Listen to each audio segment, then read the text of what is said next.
It's our 78th Coffee with the Commissioner event. Big day, very special topic, very, very near and dear to my heart. We have the good fortune, that's the word I'm trying to use, of having our immediate past school board chairman, Kevin Adams, on the call with us today. And we're going to talk about a lot of school issues. Primarily, I want to talk about how the county can work together with the school district to improve our communities, to improve student performance, anything we can do to partner. There's a couple exciting things that the county is doing right now. In fact, one of them was scheduled for today. We were going to do an event. It got canceled due to the weather, but we're going to give all students in the Escambia County School District free bus passes. And I look forward to hearing more about that from Wes, but there's that. We've got our library partnership with the school district, where we extend library cards to all students. They just have to sign up for them and they can get them to come to any of our libraries. But I want to explore different things we can do to continue to work together to make our schools and our students stronger. So without further ado, I want to welcome Kevin Adams. Good morning. Thank you for being here. Good morning. Thank you, Jeff. Absolutely. I always enjoy being on your coffee with the commissioner. Well, thank you. Yeah, we enjoy having you here. You can move it about an hour later in the morning. It'd be great. Well, the problem is I've got to get to work by then. So we try and do what we can. I remember those DOD days. Oh man, you got to be there. You got to be there. Well, I also have Eric Gilmore, Director of Public Safety. Good morning, Eric. Thank you for being here. Morning, sir. Glad to be here. And also Wes Marino, our County Administrator. Good morning, Wes. Thanks for being here. Hey, good morning, Commissioner. It's great to be here. Well, I appreciate y'all again. It's early in the morning, but I appreciate y'all getting up, and we got coffee. So we'll get going with an update from you, Wes, is what's happening in the county and what's going on in District 1. What would you like to report? Well, there's a lot of good things happening in the county. Yeah, Commissioner, as I said many times, we've had a good year. Optimistic about the upcoming year. It's the holiday season. We have had our last board meeting of the year, which is always a good thing. Oh yeah. We had a large agenda. We had over 100 items on that agenda, and I got to say, you guys were pretty efficient as to how y'all moved through it. But we accomplished a lot of work at that meeting. There's a lot of good work going on the horizon. Is pretty Bay Boat Ramp, I think, will be at our next meeting, and then you have Longleaf coming up. Frank Reeder coming up. We submitted a Triumph application, and myself and Chris Phillips, our transportation traffic engineer, will be in Bay County tomorrow to meet with the Triumph board. They rated us an A. They rated our application an A. So we're excited about that. So we're going to go over there, present to that board and look for some good results out of that. And I think Saturday you're doing a parade through Beulah. Yep. Drive through Beulah, and that'll be a good event. We've got you set up, ready to go. And, to the employees, I was at the Public Works yesterday, and, that's where the work gets done. It's not really here on the fourth floor. I know sometimes we think the fourth floor is very important, and I'm not saying it's not, but the work gets done out in the trenches today. The people at Public Works, the fire, paramedics, EMS, corrections, parks, we've got some great employees, fantastic employees, and they're doing a great job for us out there. And they're representing us very well. And I just want to wish them a happy holidays and Merry Christmas and thank them for all the work that they do. Absolutely, Wes. And I echo those sentiments. Without the workforce, without all the departments and all the people that work out there, nothing would happen. Nothing would happen. And I mean, the EMS guys, the Public Works guys, the guys that go fill the potholes, do the roads, the guys that go and look at the retention ponds, the guys that cut the ponds, I mean, the Parks and Rec. I mean, there's just so many things that we do, but it's not us. It's the actual workers. So we certainly do appreciate them and I echo your sentiments. Merry Christmas, Happy Hanukkah, Happy Holidays to everyone in the county, and frankly, all the citizens too. And even to you, Kevin. Merry Christmas. So Eric, what's happening in public safety? We always have a lot going on here, a lot of good things, a lot of positive things. So first and foremost, we started the Keep the Wreath Green campaign with Escambia Fire, started December 1. Unfortunately, we're up to 3 red bulbs right now. So I want to remind everybody, this is the season where we have space heater accidents. After this front comes through, we're going to get some cooler weather. So, your heating sources, make sure you're doing them appropriately. The 3 fires we had, one was a cooking mishap. One was an electrical, and I'm not sure what the other one was. I don't think we have a determination on the third fire, but please, use your external heating sources appropriately. Don't overload outlets with your lighting and all your decorations.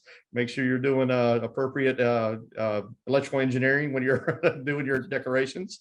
Right. So we have that going on. We do have inclement weather coming in today. I just want to talk about that real quick. Yes. We're going to see rain throughout the day. Around noon today, we're going to see some supercells form out ahead of the front. So we could have a potential for an isolated supercell come through the area. So everybody needs to be weather aware, but the bulk of the rain and the weather won't get here till tonight, sometime around 8 o'clock, depending on how fast it moves through. We've seen some tornadoes falling off in Texas and Louisiana through the night. So, seeing what's coming to us, we have a potential. So everybody be weather aware. I know the school district was here yesterday with us when we had our meeting with Mobile Weather to discuss some protective measures if we needed to take any. And, we're 3 out of 5. So it's pretty significant. So everybody be weather aware and have multiple ways to receive alerts. So we'll have that inclement weather later tonight, but starting in noon, we could have cells pop up here and there that could impact us. So be ready for that. Go I'm ahead. sorry. No, go ahead. I was just going to ask about the tornadoes in particular. We have the potential for tornadoes with Yes, this? sir. We do have potential for tornadoes. So everybody be weather aware. Like I said, we've already seen some tornadoes spawn off this storm, Mississippi, Louisiana, Texas already. So, and this is the same system we're going to get tonight, later today. So be ready for that. We have the potential. So it is there. Exciting news for Escambia County EMS. We had 9 of our EMTs go to paramedic school. Well, those 9 finished up this month and all 9 passed their test with the college. Yes. So now all they have to do is take their national registry to get their paramedic license. They'll do that sometime in January. We'll give them an orientation. We'll have 9 of our in-house guys on the boxes, which is exciting, which will help just bolster our workforce even more. So that's exciting news. That's we're looking forward to that. That's awesome. So, and then, our Pensacola Beach lifeguards, we are hiring, guys. So if anybody's interested in becoming a Pensacola Beach lifeguard this summer, it's on My Escambia under job opportunities. We did 2 rounds. The first round, we had about 35 applicants go through to the run, swim, part of the physical agility part of it. And then they do an interview right on the backside. Last weekend, I don't know what we saw as far as numbers, but if you're interested in becoming a Pensacola Beach lifeguard, we are hiring. Now's the time to put your application in and get that process going. So just a lot of good things, going on public safety. Yeah, we've had a great year. As Wes said, we're winding down for the holidays. I don't think you ever wind down for the holidays, but anyway, we had a really good year. 7 fire trucks purchased this past year. Of course, the lag time of getting them here is the daunting task, but a lot of things with our manpower and upstaffing and everything like that. And we're looking forward to next year, building upon what we did this year and moving the department even further down the road next year. So I appreciate the work of the board to put in and help us out and work with us to get things going and get things on the right track. It's been phenomenal. So, it's been an exciting year. It's been a fast. It's a fast year for me. I'm gonna tell you. So just, one full year of this, I can't believe this year's already over with. So, but it's moved fast. So it has gone fast, and I want to commend you for the reports that you send out to us. We get a lot of emails, we all do, but I always open those up and look at, the fires, and I like the detail that you give, what the cause of the fire was, the property damage. I mean, those are great reports. And I know that some in the media have requested those from you so they can keep an eye on stuff. One of the questions I have is with the paramedics switching over from EMT. EMTs typically, they're easier position to fill. Do we have folks in the pipeline to backfill those positions when they move up to paramedic? That's a good question. So we're trying to maintain a roster of EMTs. As a matter of fact, we're fixing to interview 14 of them. So yes, we do. So we have, Chief Dorsell did a great job. He's fixing to have a nine EMTs transition. So he went ahead and rostered, opened up the roster for EMTs. We have 14 that we're going to interview and then start backfilling those immediately once they do the transition. So we're not having that lag time because, 2 person on the truck, an EMT and a paramedic, you got to have both to get the truck out for ALS. So yes, we have taken that consideration. We do have a plan for that. And as I said, we're fully staffed on the EMTs right now. We're not on paramedics. So having that roster open so we can do our quick interviews, do a quick turnaround, get them an orientation, get them hired and onboarded and pair them up with our new paramedics, it's going to be phenomenal. So Well, and I think I saw this in the report, or it might have been somewhere else, but I think you also listed, because one of the things we get beat up on a lot is the hold times. Oh boy, you were holding calls. But I saw something that was kind of intriguing where you listed out, okay, from this time to this time, Florida West Hospital was on bypass, and Baptist Hospital, which means they don't let you even come in. You got to go somewhere else. And that holds up it keeps a unit tied up with their patient. They can't drop them off. How often does that happen? I know we work with our partners, our hospitals, but sometimes they're full too. And then it just kind of backlogs to us. Explain how that happens. Absolutely. So throughout the week, in the report, we do have that noted in there, and the hospitals do hold the wall sometimes, or they get that capacity, and they just can't receive us. So if we go to them, we'll be what we call holding the wall. So they don't have, if they don't have bed availability, they don't have bed availability. They don't have the staffing to come get the patient and take them and admit them to the hospital. They just don't have it. So what they do is they go on bypass. They let us know that, so that we know that if we go there, we're going to be tied up. So we go to the other two facilities in the area and try to make sure that we don't overload any one hospital and kind of keep it equitable across the board. But we work with our hospital partners. They do notify us when they're at capacity or they're having problems getting people admitted in a timely manner, which helps us out. And then, we try to work with them. So we've actually, if we're holding the wall, so, we'll have like 2 or 3 ambulances held up at the ER bay, and we're trying to offload our patient. We've had supervisors go over there and work with the charge nurses or the admission nurses and go, hey, what can we do to help out? We've had supervisors go clean rooms to help get rooms ready to help move stuff up. So we have had that happen, but it happens throughout the week. It'll happen on an average, maybe 3 to 4 times throughout the week, sometimes more. We could absolutely tell when the hospital gets full when we get that absorbent number of calls that we get for 911 for EMS. And that's when we start holding a little bit of the wall or holding calls as well. But as we said, we do priority dispatching. So our dispatchers are very conscientious about if I've got a Delta level call versus an Alpha level call, a sick call. Okay. So I got a sick call or headache over here, and I got a cardiac arrest over here, and my unit was responding to the Alpha, they'll do a divert. They'll turn them around and put them immediately on the cardiac arrest. So typically the level of calls we hold are Alpha Bravos. Every once in a while, we'll do a Charlie Delta. The crews do a very good job getting a quick turnaround and getting to those emergent calls in a timely manner. But majority of the calls held is Alpha Bravos. And the week before last, we did hold quite a few calls. It's just, sometimes it's the law of averages. Sometimes everybody in the county, it feels like, calls in at one time, and it happens. And if I'd have had 20 trucks on the road that day, we'd have still held calls throughout that day because we just didn't have the resources. And you can't predict this. It ebb and flows, and you can't ever say, all right, this Saturday, historically, we know we're going to get 32 calls in 1 hour. Let's go ahead and upstaff for that. We just don't have a crystal ball to know when that is going to happen. Typically, we have 15 to 12 trucks on the road during the daytime.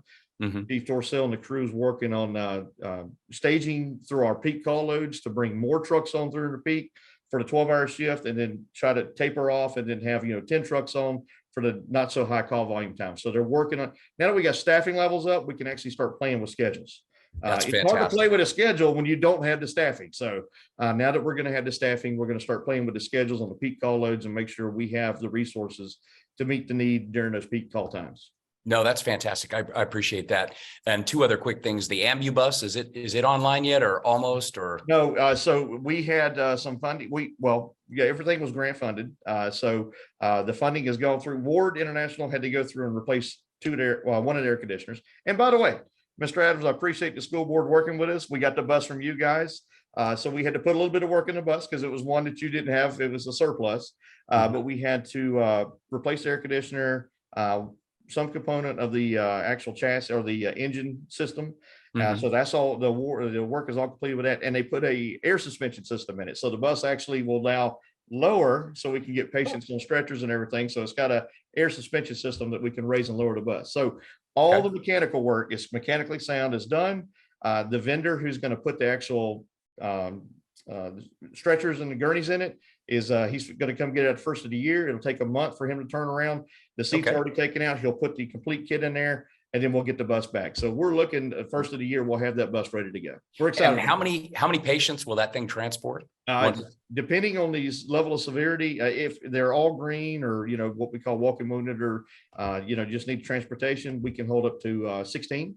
Wow. If we have some that we have to lay down, we can, anywhere between 10 and 15 doing that. So, yeah. No, that's exciting. And the final thing I'll ask you about, and it's something I've been tracking closely, and it's kind of like a pet peeve of mine, but I know we have a tremendous issue in this county with overdoses, opioids, and that acutely affects you, your staffing, our fire department, our sheriff's office. And I saw 2 days ago, the News Journal had it on like the 4th page or the 5th page bottom that we were up like 46%. I mean, it's startling. If you read the medical examiner's interim report on 2021, it's stark.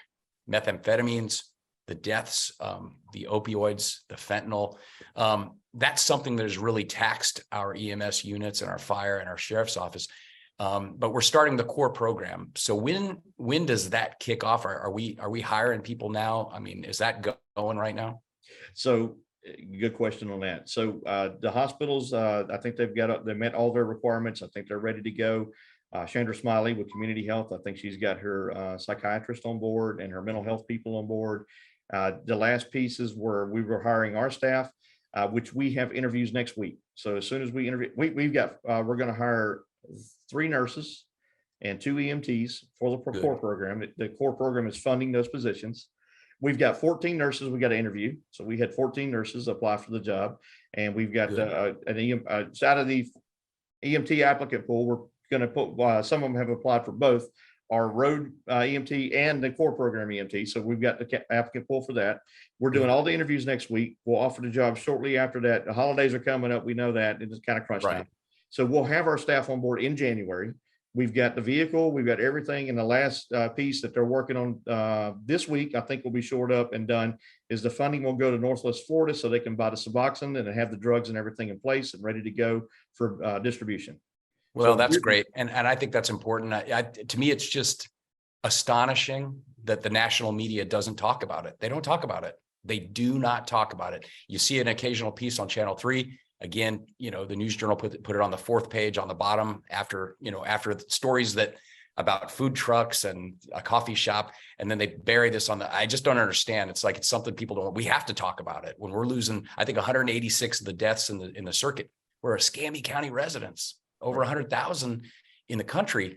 And what I like to say is that's the equivalent of a jumbo jet. If you look at 100,000 citizens of this country, that's a jumbo jet, 300 people full, crashing every day. We don't hear about it. We hear about the war in Europe. We heard about monkeypox. We heard about everything, the latest snowstorm coming through, respiratory viruses, but the national media will not talk about this. And it blows my mind. I don't understand. We're losing people. It's a big problem. Anyway, that's just my soapbox. I'll get off of it now, but I don't understand why they don't talk about it. It's infuriating. Anyway, with that, Eric, I'm going to segue over to my friend Kevin Adams. And Kevin, can I say something, Eric, real quick? You sure can. I want to thank him for his office working with our school district.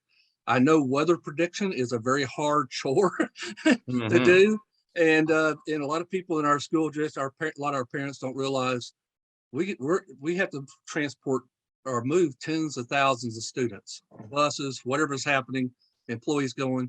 So that's hard to make that early morning call and that late afternoon call. Sometimes it don't get right, but we're trying. Right. And it's a science that you have to continue to work on, right? Absolutely. So so what we want to be is safe, Right. so be overcautious, because bad weather, if you get too much wind speed, what's the wind speed for the buses, Eric? It's about 40 miles per hour. It's 40 miles per hour. Yes, sir. 40 miles per hour. So if the gusts are more than 40 miles per hour, buses can't move. So Right. it's a difficult job with a large school district. Florida, we are not like any other state in the union. We got 67 school districts for the 3rd most populous state.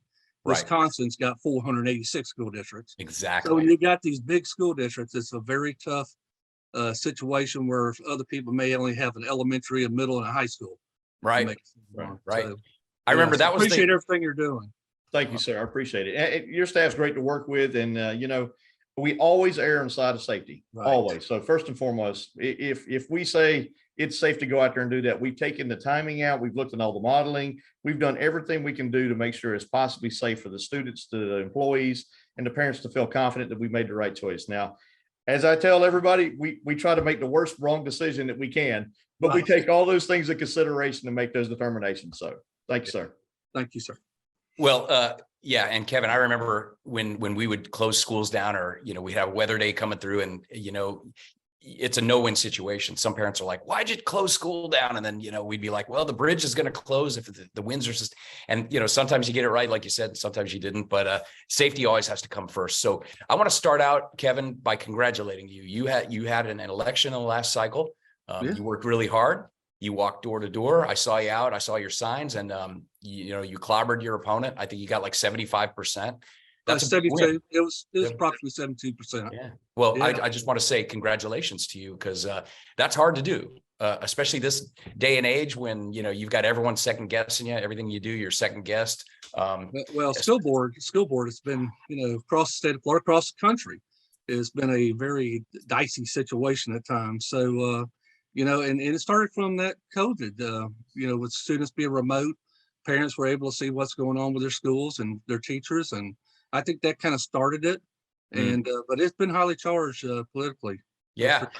Yeah. Well, I've got a number of questions. As you know, before you took the seat, I had the seat, and I tell people to this day, that's probably some of the most meaningful work that I ever did, was that 10 years on the school board, because there was just a lot going on, and I felt fortunate to have my kids in school while I was in a position of leadership. So, but you've taken the reins, and you've done a great job. First, we talked a little bit about before we started the coffee. Congratulations! I know you're very close. I know there's still some things you guys got to tidy up, but getting the teachers a very nice pay increase, and you're very close to settling that. I know you're probably well, not. we settled with the teachers, so it'll go to vote for their union to vote on, and so hopefully we'll get that behind us. And we tried to make it. I'm always advocating for more competitive pay for all our employees. So, Yes. but Jeff, you were there. You got a budget, and really the state sets that budget up for you. You get categorical for funding for teachers. You can't spend for anything else, and then you can't let your fund balance go down too low, because I think it's 3.5%. Right. Fund balance is when you declare an emergency by state. So it's kind of a juggle, and also with a high inflation, diesel prices are up. Our trucks our buses use all the diesel. So the expenses, but a lot of times people look at the overall budget and they don't realize there's different colors of money. Some of the money will go back to state if you don't use it. So it's difficult. So I'm glad that our negotiation team kind of brought that to the finish line. I hope they vote on it. And then of course we're at impasse with our ed support. Hopefully we'll get that accomplished. Well, good luck with that. That's always a challenge, Kevin. I mean, and I'm glad you brought up a great point. The Florida Education Finance Program, FEFP, that's a complex situation, and it takes a long time to really get an understanding of it. But people see a great big budget. When I was on the school board, I think the budget was as big as the county and the city combined. I mean, you guys are the biggest organization in the area by far. I think you have something like 5,500 teachers full-time, and then contractor employees, part-timers. I mean, you guys got a gigantic organization. It always blew my mind. We would do the budget and no one would show up for it. I'd be like, wow, we're doing. Does that still happen, or do you get people showing up? I'm going to tell you, I think what the reason is that that budget is very complicated. I mean, it takes people that are really expertise in the field to look at it, to really try to figure out what's going on with it. So, we got Terry St. Cyr, our CFO. He does a wonderful job. He's known across the state of Florida. They've got a lot of awards on maintaining that budget. So, but you're right. I think it's just because it's such a difficult puzzle to look at. So if you're not in that game, it's very hard for somebody just outside the system to look at it and try to figure out where all those buckets of money are going at any time. So.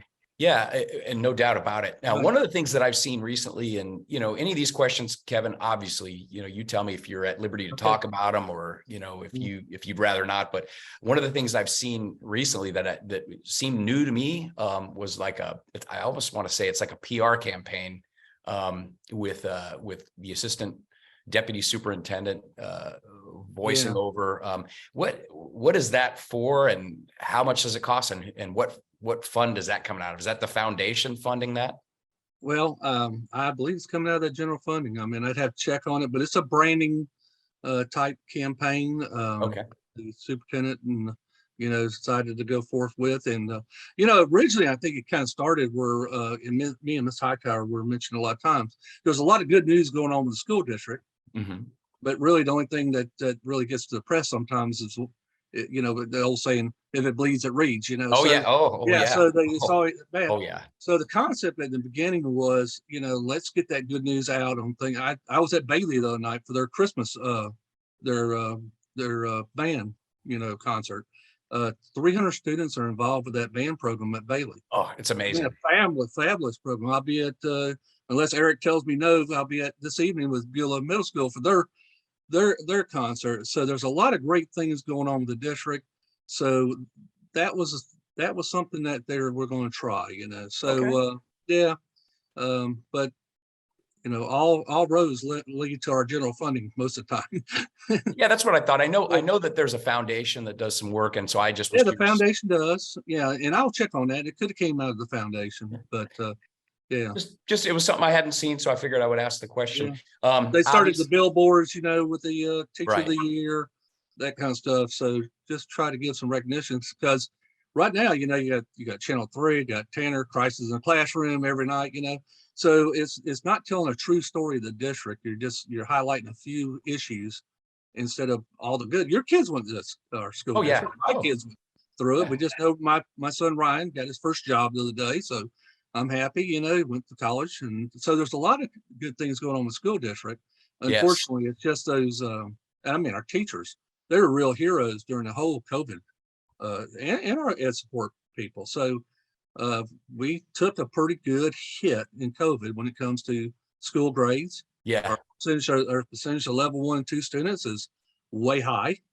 right. And and so it's going to take a little bit of work. I always say Pensacola is a small town with big city problems. That's the truth. We have those pockets of poverty and those at-risk kids that come from it. So good news of the day, Pine Forest becoming a community partnership school. Yes. I Yes. appreciate the Children's Trust providing some funding for that. Mhm. I understand they're going to try for another school. I would like to see all our low performing schools, community partnership schools. Yep. And then what I've been telling our legislators, and maybe the Children's Trust can help on this too, is fully fund pre-K. So it's an 8-hour day, so we have that problem because the Title I funds only cover the 4 hours a day. Yep. Yep. So we need to have those kids come to school at pre-K, because Jeff, if they can't identify one letter in the alphabet when they get in kindergarten, they got to get on grade level or they're just behind all the way through. So It's a big problem. it's a And- big and one- problem. Big problem. one And thing- actually, that's the biggest problem in Escambia County, in my opinion. Well, we So, might yes. have a difference of opinion on that. I think the lack of fathers in households is. Oh, no, I agree with that. I agree with that. That's But I'm the just big talking problem. about the impacts of those pockets of poverty in high crime areas is a major impact on school districts, a Oh, major God, impact yeah. on the sheriff. It's Yep. a major impact for y'all for the service we're providing. So Oh, absolutely. hopefully one day that footprint will reduce and we'll stop that generational poverty and lift those kids out of that poverty, and we'll see the end of it in Escambia County. Well, and this is a good segue. When I was on the school board and we got a new superintendent, his big plan was he was going to make Warrington Middle School a magnet school of excellence, an aviation academy, and he was going to dump all kinds of money in it. It had been a perennial low performing school. Well, I bought into it. I said, yeah, let's do it, Malcolm. Let's do it. Let's make it work. It didn't work. All the flights. I'm going to tell you why, Jeff.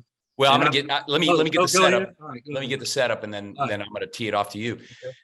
All the flight simulators were vandalized. They ended up moving them. There was a tremendous behavior issue. It was never fully addressed. Great educators were sent in. Great administrators were sent in, worn down, discipline fights. It was a problem. So that didn't work. So we started something else. We started the 1-year turnaround. And then that didn't work. So we did the second year of the 1-year turnaround. We did weekend rah-rah training sessions for the. We did it. We dumped so much money in that school over and over and over. It was like Groundhog Day. I felt bad for the kids there. I felt bad for the kids there, but not for a lack of trying on the part of the teachers, the administrators, the school district. They had more resources in that school dumped into that school than any other middle school in the county. And it still didn't work. And I always said from the beginning, I got beat up for it when I was on the school board, but I always said from the beginning, we got to find a way to get the parents involved. We got to do a fundamental program like they do down in Hillsborough and Pinellas County, make it mandatory. Well, we can't do that, Mr. Burgash, we can't do, but we'll just keep trying this. So it was a series this year. Anyway, it never worked. And now here we are in 2022, almost 2023, and it's the same issue at Warrington Middle School. So where are we at with Warrington Middle School? Well, Warrington Middle School, if you're asking where we're at right now, is in the process of being a charter school. One of the things I pushed when and the superintendent was able to get it passed was for it to be a zone charter school. Okay. So it's one of the first ones in the state of Florida to be zoned. Good. And so we're going through that process now. You know, we got seed money for that company to come in and look at it and try to figure out they're going to finish up the debate. Now, according to the plan that was submitted to the state, it'd be a K-8. Okay, a K-8 middle school. So we're going to see how that goes. But I have met with the charter school leadership. They're very excited about it. I met the guy to be the new principal. They're very excited. So and we'll see how it works. Because, you know, but what I was going to tell you is what I have been talking to some legislators. You know, I'm a big choice guy. I support choice. I'd like for expand choice, but the state laws kind of stop us on that choice because, you know, it's a numbers game. Once the school has more level 1 and 2 students, more than the level 3 and 4 and 5s. Level 5 is the top, level 1's the bottom. So it's a numbers game. Once you get too many level 1s and 2s, they're always going to be a D or a F school. Right. You got it in there. So I agree. I have seen Workman where we tried to do the IB thing there, did not work. Really, what I've been telling legislators, let's go ahead full speed with choice, allow all the choice we want, and then let's make these schools preparatory schools, make them all community partnership schools, fund fully pre-K, and make it a preparatory school where the only thing that concentrates is getting those kids back on grade level, or if they got behavioral problems. As you know, we expanded our alternate education. Yes. We have Success Academy that's now at West Florida, which was a high school. Yep. We got Camelot, which is Chief now at Macmillan Elementary School. Drastically increased our footprint, but guess what? We're at capacity. At Camelot, we got 10 alternate education centers. So there's a lot of need out there. And I think what we're going to have to do is repurpose these schools into preparatory schools with a focus on concentrating on that. Let's go full speed with choice. Let's get rid of that really stupid law they got for the ABC law, do the internal operator, which has never really worked in my opinion. Nope, sure hasn't. It's been a has. failure. It's been a failure. And remember, Warrenton's been underneath a state plan, I think, since you were on the school board. It has. The state, and I will tell you, my discussion with Senator Broxton, he was very surprised at the level of control over the state had over that school. Yeah. I mean, they were making us change principals once a year. I mean, you had great teachers, you know, because they volunteer to go there, the van score gets screwed up because they went to school. Their plan doesn't work. No. And the only way it does work, if you're in a school district that has a small enough percentage of those level 1, 2 students that it could spread them. Right. Okay. Because the truth is, the achievement gap for those students that are in those pockets of poverty and high crime is the same at all 67 school districts across the state of Florida. That's an absolute fact. It just all depends on, if you're St. John's, you have no problem. If you're Scandia, you got a problem. If you're Santa Rosa, no problem. If you're Hillsborough, you got a big problem. So that's where it's at. So, but what we need to do is actually bring programs that will work. And I think the community partnership school, CA Weiss, is showing it's working. Yes. I'm hoping it'll help with Pine Forest.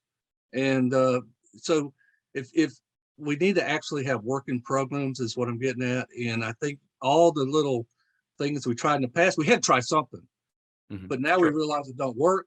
We should move on to something else. No, I'm with you. And I hate to, and look, you and I agree on so much of this stuff, Kevin. I mean, I just think it's important as leaders that you have the fortitude to talk about it. I mean, we're in the process, you know, these things are not contained to the school district.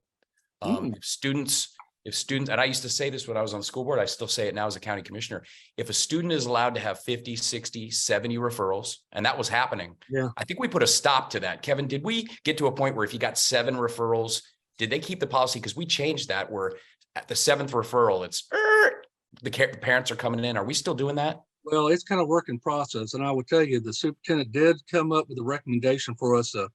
We had that metrics chart for discipline that was, you almost had to take a computer to figure out Yeah. how to use it. But so we streamlined that because what we're having is that one principal, one teacher can look at the incident and say it's, not such a big concern.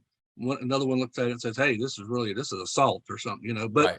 so anyway, we try to make that better on the metrics for discipline. But I would tell you, when you maintain good order and discipline in school, you don't have to worry about parents leaving you. Okay. That's a fact. And- That is a and fact. I hope I'm- you're screaming that from the school board meeting, Kevin. Well, That's a fact. and so I push on this constantly. Good. Brevard, if you go to my Facebook timeline, and I make everything global there, I put a link to Brevard's meeting they had with the community because the sheriff, did the interview in front of the jail saying, hey, we're going to crack down on discipline. And you had Matt Susan, a good friend of mine, chairman of Brevard, and they were pushing. But I would tell you, had other organizations come to that meeting and were pushing back, saying, hey, we don't want to see increased expulsions. And remember, we don't have true expulsions. No. No. We're- You have the ability. No, you have the ability to do we it. have the ability. But you and- lose the FEFP if Yeah. you expel them without continuing services. So no one ever does that. It happened. It happened when I first started on the school board, Yeah. but about 2 years in, Kevin, Yeah. it stopped. Even Yeah. for violence, drugs, they did not expel them. Yeah, well, they're working on the numbers probably. So what most people are doing, because you get organizations that are pushing on how much. So for what I've been pushing on, these kids that show a pattern of violence, they should be actually expulsion. They have an expulsion for 2 years out of school district. Yes. So we got to start demanding that parents teach their kids how to behave in school. Bingo. The school district cannot fix the family. No. It cannot fix the community. Nope. The only thing we can do is react to it. But I think it's coming to the point we can no longer do the business the way we've been doing. We've No, got amen. to maintain that For parents me- want to know their kids are safe in school. They're not going to be assaulted, and we shouldn't put up with it. Yeah, Particularly no. for a teacher. For a And I teacher, hope No. No, no. In fact, Yeah. we used to have students be arrested. If you assault a teacher, that was one thing that there was a bright red line and even they would arrest the students and they should. You assault a teacher, I don't care if you're 12 years old, you're going for a ride in the back of a car. Well, and In can I handcuffs. add? I'm Can sorry. I add one more thing? Please. One of the worst things that we got going on in our school district is cell phones. Yeah. These parents, we got kids at 3rd grade and 2nd grade that got TikTok accounts and Snapchat. These kids should not have access to social media till they're 16 years old. Well, that's a parent call, but yeah. I'm telling you though, but I'm just putting that message out. Yeah. I'm seeing a lot of troubles these kids are getting into. That's where the sexual predators are. That's where the pornographic stuff is. Yep. They are, if I was a parent, I'd give them one of them track phones with data. For the texting, but I would really limit that social. And I tell you what, the principal at Bailey's doing and Beulah. When What's the that? kids come in, they're told you got to turn off those or put it on silent and put those cell phones in your backpack.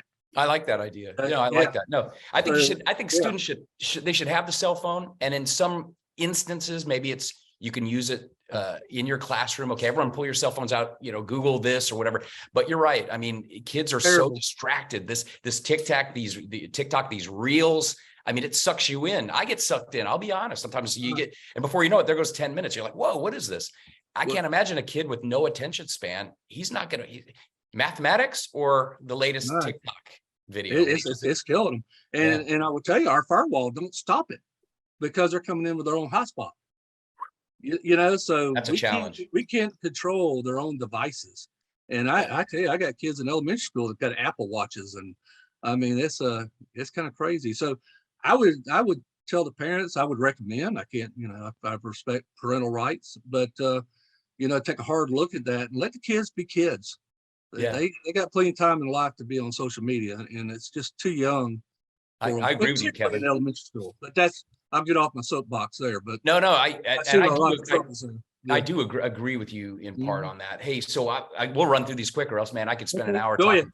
No, Go this is good. This is good stuff. So right now, around the state, there was a lot of partisan politics injected into some of the school boards, which I tend to approve of. I kind of like it. I think people always kind of guessed, well, we think Jeff's a Republican, but I could never say it because I was on the school board. But now there's been a bill filed to make it a partisan election, which I support. What's your thoughts on that, Kevin? Well, I actually think it'll pass. I was asked by a senator if it bothered me, and I said no. I said not in my district one. I mean, it don't matter if I put what party I'm on. I would tell you, and I don't mean this in a bad way for the county commissioners, but Mhm. school board is a highly partisan job. It Okay, is. I mean, it is. I mean, if It a is. board leans to the left, they go one way. If they lean to the right, they go the other way. If they're kind of half and half, they kind of stay in the middle. But it is important to know what they support, how they feel on a lot of issues. So I have no problem with it being a partisan position. I think it will. What I think is interesting, the bill's going to try to do a referendum at state level, Mhm. okay, to pass it, which was probably what should have happened when they did term limits. Okay. Right. So so I was thinking to myself, oh, they did term limits for 12 years for school board members. Why don't they just go ahead and do the same thing they did with that? Because the legislators did not create school boards. The It's in the Constitution. Constitution. Yeah, absolutely. Constitutional officers. And I'm just making a joke because most lawyers I talk to say that 12-year term limit bill is probably not worth the paper it's printed on. I've heard that too. But it'd be 12 years till somebody serves 12 years, underneath the And new you can law. challenge it. It won't be challenged. Yeah. I've also read in today's paper early this morning that several of these school boards that have been turned with some, partisan political candidates that got in there, and they've already fired long-serving superintendents. Now, Kevin, this is an area. I don't know if they're long serving because remember One of them is 30 years. The guy from, Brower's one of them. yeah, We had Runcie there. yeah. So yeah, there's been some long serving, but the majority of the board didn't agree with some of the things those superintendents were doing. No, I tend to Yeah. think it's a good thing. I think So what I try to tell my superintendent, stay nonpartisan. Okay. Mhm. I don't want to see stuff from the left. I don't want to see stuff to the right.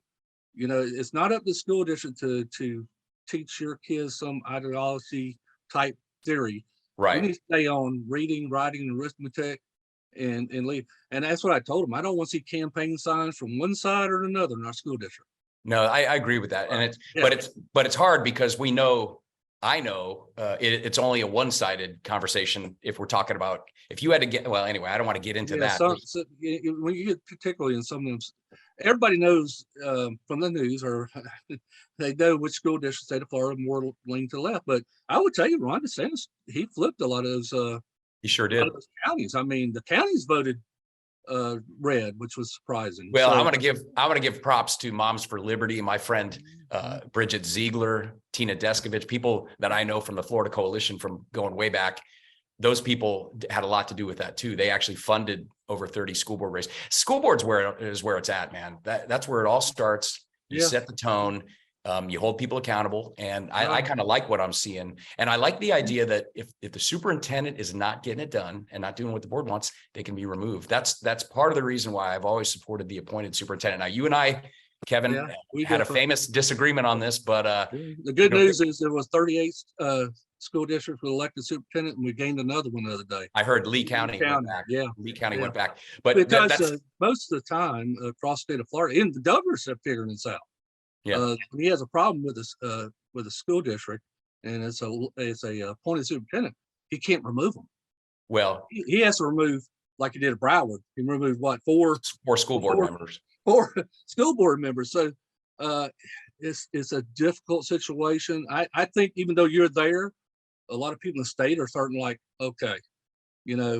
this job as superintendent has broad constitutional powers, Oh, broad statutory does. powers. yeah. So some people may think three board members can decide on superintendent. Some may say, I trust the voters more, Well, I'm probably in that later camp, but that's okay. but I mean, meanwhile, It's not the first time we disagreed about something. oh my God.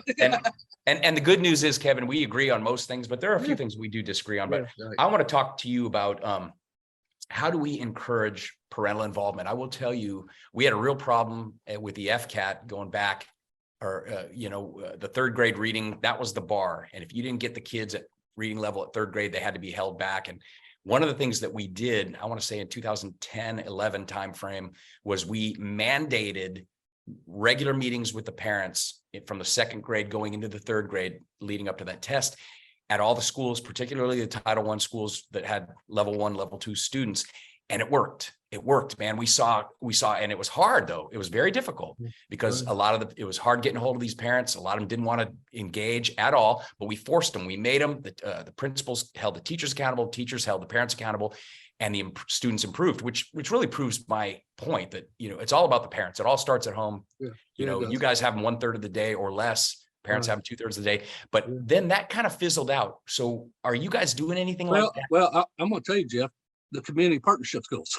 Okay. That's where, because when you have those services, you have those clinics, that draws the parents and the community in. That's a big deal. I mean, you start there. Now, I will tell you, we're still trying to get past the effects of COVID. I mean, I know the Board of Education believes it's all over, but it's not. It's still out there. Because when you look at what happened in COVID, we had kids that were remote that were missing 80, 90 days of school. There wasn't even truancy going on. Okay. Because it was so many. I think when we had to send that letter out that Commissioner Corcoran required to send the remote students that were failing, 80% of those at-risk students were failing going remote. So I make a joke, we got red shirt kindergartners, because they missed a whole year. But so I think as we get out, we need to start stepping up our game. That's what I've been talking about, discipline. I had teachers with 20, 30 years saying it was the worst they ever seen after COVID. Oh, I believe it. Kids came back. Yeah, it was like Animal House. now it's time to start maintaining good order and discipline. We can't use COVID as an excuse no more. Right. So I think this year is that year that I hope by next year we're back on full steam doing what we should be doing to educate our children in Escambia County. Now, I will tell you, in that remote thing, a majority of the parents are active in their child's education. They didn't go remote. They were in brick and mortar. Right. I had many parents that called me that went remote that first semester and called me saying, hey, I need to get my son back or my daughter back in brick and mortar. Right. So that was probably a mistake that we never should have allowed at-risk students to go remote like that. But we had a crisis, and that's what was decided by the state. And you guys were put in a tough position. I mean, we all were in different ways, but I would say this one thing that the state of Florida did, like him or hate him. There's a lot of people that really, really dislike him. There's more people who really, really like him. Our governor had the courage to say, look, these kids need to be in school, and he put them back in school. A lot of states didn't do that. A lot of states still want to be remote. Some of these. Right. The governor pivoted real quick. He sure did. He said, no. He pivoted real quick. So, so I think that's good. I'm glad I'm in the state of Florida, and I'm a little selfish. I don't want Governor Sanders to run for president. I want to stay governor. Well, we'll have to see what happens with that. So I want to ask you about school capacity. We had a hearing before a hearing officer the other day on an unrelated matter up in the northern part of the county. Yeah. And but one of the witnesses that gave expert testimony talked about school concurrency and how difficult it is all around the state because counties are looking at school capacity, but they're seeing a phenomenon where a school district, I'm not picking on Escambia, but school district will have, 30% available capacity at the high school level, 25% at the middle school, maybe 30% at an elementary school level, but all the good schools are busting at the seams. And you've got the lower performing schools, Title I schools, maybe rougher areas of town are half empty or less. And what this gentleman said as he testified was, how can you tell the county they can't tell a builder he can't build when the school district has this district-wide capacity. And it's an interesting, I mean, you know, and so he actually listed the updated Escambia County. So it's tough because. Well, there's a problem there with, Yeah. with that logic. Mhm. Escambia County is what, 20 miles wide? But Oh it's yeah, 60 I know. Yeah. It's I mean, 60 miles. geographically, Well, it's 60 miles. Just imagine we closed Warrenton. I was telling the chancellor and DOE officials, you know, I don't even believe the school district has the capability to transport those kids 10 miles to one school, 10 miles to the other. right. On the north end, you're talking about Oh yeah. a long way. Oh, that's big. So you can't say, okay, at Pisco High, we have this excess capacity and it helps Tate. I mean, Yeah, it just no. don't work. And so you would end up having to shuffle people that live in Beulah would have to be rezoned all the way down to the south. It's not going to happen. Yeah. No. It's I not going don't. to happen in 100 years. The governor's not going to try that. Nobody's Sure. going to. So Well- that's how we build schools. So Beulah Middle got built, even Mhm. though it's excess capacity because it's a location. Now elementary school, you know, they don't want to see us bust those kids as far as high school. You know, Sure. so yeah, so it's middle school, it steps up, but So how there's does some that? things I know on future plans I can't discuss now, but Sure. we're looking at those issues on those capacity. Northviews don't have a whole lot of seats left. Nope. Okay. The last time I checked, Tate's at full capacity, but you know what we'll have to do? We'll have to add capacity. Okay. So to these schools, Beulah Elementary, we are adding capacity to it. Now I'm talking to the superintendent saying, okay, 1,000 at a school, that's about as far as I want to go with elementary school. That's a big elementary. Yeah, That's a big, it's the largest elementary school in Escambia County. Mhm. It's in the highest growth census in Escambia County. Well, And I told the superintendent at some point, the infrastructure can't really support more than that. So oh I'm yeah. trying to put the skids on any further development. We'll finish this cafeteria, finish these classrooms, Mhm. no more. I think we're reached the limit. I'm one of 5 school board members, but that's what I'm saying now. Sure. No. And we don't grow. Now, Beulah Middle School, we got capacity there to add, Mhm. but we got the problem with elementary schools. Kingsville's at full capacity, brand new Mhm. school. Beulah Elementary is it now? It's open to choice right now, which I Mhm. tried to close on choice, but we got those portables on that campus. Yep. So every time we add some classrooms, they keep that portable farm in that capacity figure. And Those were supposed, Kevin, those were they're supposed to be go. gone. Those were supposed to be gone in 2012. I was Yeah, assured. No. So what we do, Forgot, we add, we're gonna get rid of them. Yeah. well, we add more classrooms, brick and mortar, but then we keep the portables and it keeps raising the Oh, I know. capacity of the school. Yeah. So there's a lot of issues that we're working through, but definitely, but like I said, I could talk to you offline about some. Yeah. Well, yeah. I mean, I think it's important to get these issues out there so people Right. can realize, Yeah. because I've got people right now, there are some people that say, well, you should build a high school in, name it, Beulah. You should build one Hey, in I tell you what, Perdido Key. I would love to see a 50-acre tract on the northwest corner of Side 8 for a Oh, high you school. and I have talked about I- that. We've talked So about that. Beulah have an elementary school, middle school, and high school. But here's the It would take policy. it would take the capacity from Pine Forest Mhm. and Tate, because it's that Quintet Road down to Beulah. That's the growth area. Well, it is the growth area, but there are people that will say we should have one at Perdido Key out in the Perdido area. And Yeah. I would, here's the thing though, what is your high school capacity right now and how much vacancy Yeah. system wide do you have at the high school level? Because I mean, if you build new schools everywhere, where people want to build, what happens to all the infrastructure and schools? They still have to be Well, maintained. What do you do with those? This is not new. I mean, I know, if you I look know. at any county in the state of Florida with high growth, the high growth areas are getting new facilities. Hmm. And you're right, Hillsborough is an excellent example. They have some very high growth, high value neighborhoods, in areas. And St. John's, I think they're putting a school or two every year. Yeah, You know? well, Now- they have a lot now- of money. They got now- a lot of money too. Well, we're almost out of time. I can't believe, man. Kevin, Right. Eric, thanks for hanging. I know this has probably been, appreciate you hanging. I know Wes had to go do stuff, but yeah, I mean, there's a lot of stuff we could talk about. But I want to ask, number one, from the county's perspectives, Kevin, what can we do to help the school district. I've always thought that if we make our community better, we can help make the school district better, because I believe it's a community is what makes a great community makes a great public school district. Families, Well, low crime, right. people, mom and dad both working, or dad working, mom at home, taking care of their kids. You build a community like that, that associated school district boundary is going to have good schools. So how can the county help you, Kevin? Well, you know what I'm gonna say, number one, or you should. Yeah. Infrastructure. Yeah. We need Sure. crosswalks across the road. We need Yep. kids that can feel safe when they walk to school. Mhm. Even I had a gentleman the other day I was talking to, he saw the buses from Warrenton Middle having to go across the road, open the doors because we can't get the kids across these highways, So, I brought it up in our delegation meeting the other night. God knows, I don't know if it's going to take another 4 years for me to figure out. I mean, if they don't want to cross a lighted crosswalk in front of Beulah Middle, or Mhm. a light or a pedestrian bridge, and the states needs to come up with something that's going to be acceptable there. Got the same thing at Beulah Elementary School.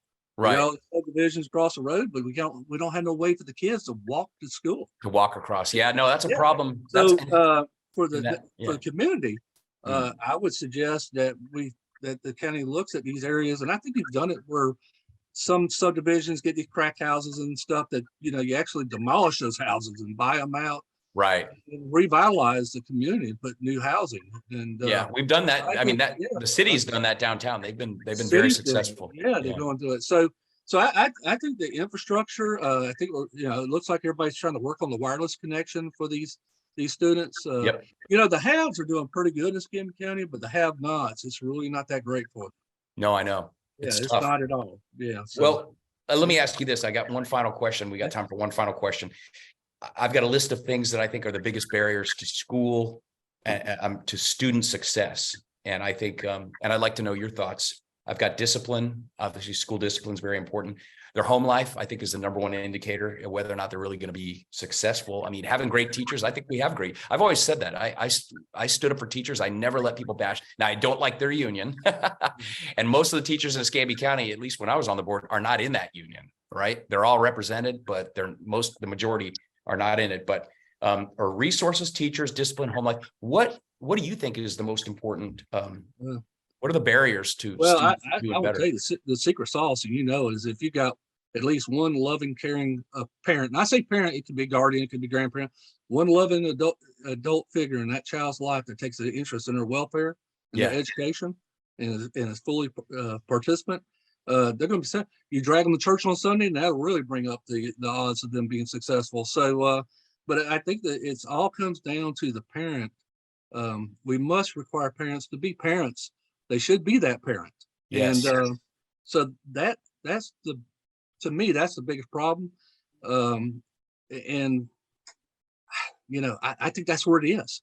I don't know where to explain. Yes, discipline in school, but that comes down to parenting too.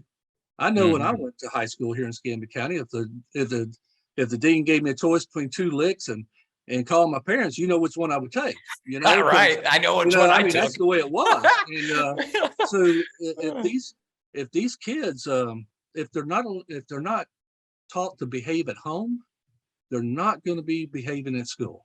No, that's an absolute fact. Well, So Kevin, our teachers are doing the best job they can. And I would tell you, if you remember when Woodham Middle closed and we moved the teachers out to Beulah Middle, and the principal said they were successful. Okay. Warrenton, I had a niece that went through Warrenton Elementary, Warrenton Middle School, and graduated University of Florida a couple of years ago. right. So there's no such thing as fixing the school. It's Right. fixing the family and fixing the community. That's And a that's man. what it What a great point to leave it on. Yeah. It's easy to scapegoat Yeah. teachers. It's easy to scapegoat even school districts. Yeah. But it does all come back to, who's in your house looking after you, who's taking care of these kids, who's making sure they do their homework, who's keeping them out of trouble. And if they're not there doing it, you're going to come to school and there's going to be no discipline and it's going to be a problem. And I think you see concentrations of that kind of demographic, and that's where we have problems. The Bailey Middle School, when I was at that concert the other night, the auditorium, it's a big cafeteria there. Oh, it's fantastic. Completely full with people along the walls. Yes, parental support. That's the ingredients for success. Now, for those Absolutely. kids that didn't win the lottery ticket, when it comes to their surroundings, we have to do everything we can to Oh, yeah. bring them Oh, in. Yeah. So it's going to be a constant battle. As long as those pockets of poverty and it exists in Escambia County, we're going to be dealing with this. So we got to come up.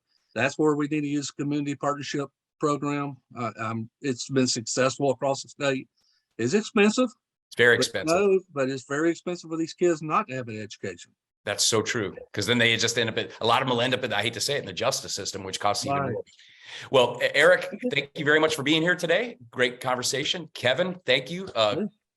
Good luck. You got a lot of hard work ahead of you on that school board, but we're all rooting for you. And good luck in closing that contract with the teachers. I hope they take the deal. And then once they do, then Santa Rosa will raise it by $500.